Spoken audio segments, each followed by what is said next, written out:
À 55 ans, la comtesse de Wessex est mariée depuis plus de 20 ans au prince Edward.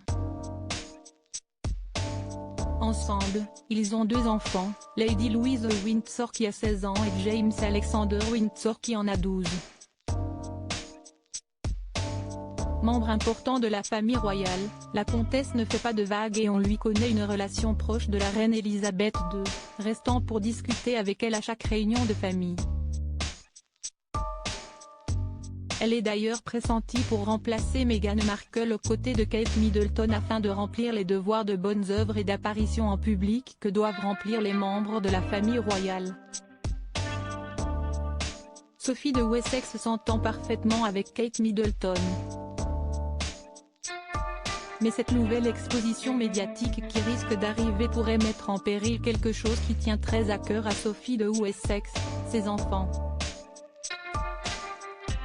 Elle a en effet tenu à les maintenir le plus loin possible des projecteurs et s'est investie dans leur éducation, rompant notamment avec une tradition royale, celle de l'internat.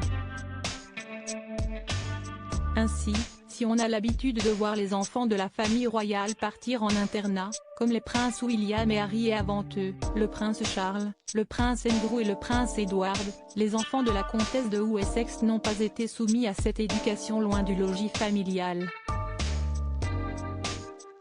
Pas une règle, seulement une tradition, mais cette décision reste dans les limites du raisonnable puisque l'internat n'est pas une règle absolue dans la famille royale, seulement une tradition en cours depuis longtemps.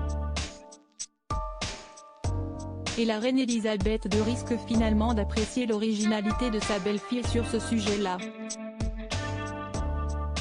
Avec le Megoi, la reine s'était désolée de ne pas pouvoir voir grandir le petit Archie, parti au Canada avec ses parents une majeure partie de l'année. Pour se consoler, Elisabeth II pourra au moins faire venir Lady Louise et James Alexander aussi souvent qu'elle le souhaite à Buckingham Palace.